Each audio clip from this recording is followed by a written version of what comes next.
Hello दोस्तों, तो आज की हमारी कहानी का नाम है मनुष्य की कीमत। लोहे की दुकान में अपने पिता के साथ काम कर रहे एक बालक ने अचानक ही अपने पिता से पूछा, पिताजी, इस दुनिया में मनुष्य की क्या कीमत होती है? पिताजी एक छोटे से बच्चे से ऐसा गंभीर सवाल सुनकर हैरान रह गए। फिर वे बोले, बेटे, एक मनुष्य की कीमत आंकना बहुत मुश्किल है, वो तो अनमोल है। बालक, क्या सभी उतना ही कीमती और महत्वपूर्ण है? पिताजी, हाँ बेटे। बालक कुछ समझा नहीं। उसने फिर सवाल किया, तो फिर इस दुनिया में कोई गरीब तो कोई अमीर क्यों?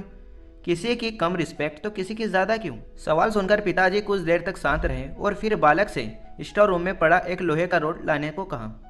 रोड लाते ही पिताजी ने पूछा, इसके क्या कीमत होगी? बालक, 200 रुपये।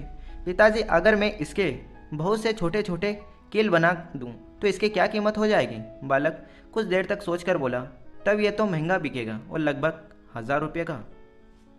पिताजी, अगर मैं इस लोहे से घड़ी की बहुत सारे स्प्रिंग बना दूं तो?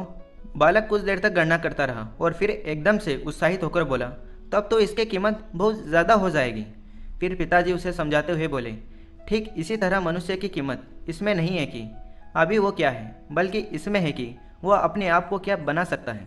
बालक अपने पिताजी की बात समझ चुका था।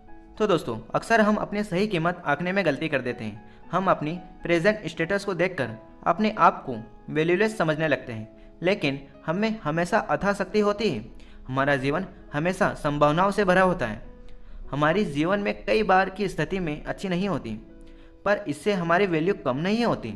मनुष्य के रूप में हमारा जन्म इस दुनिया में हुआ है, इसका मतलब हम बहुत स्पेशल और इम्पोर्टेंट हैं। हमें हमेशा अपने आप को इम्प्रूव करते रहना चाहिए और अपनी सही कीमत प्राप्त करने की दिशा में बढ़ते रहना चाहिए। तो दोस्तों, यह कहानी आपको कैसी लगी? अगर अच्छी लगी है तो वीडियो को लाइक एंड चैनल को सब्सक्राइब जरूर कर लेना, ताकि ऐसे ही वीडियो आपको मिलते रहें। जय हिंद। तो मिलते हैं अगले वीडियो में।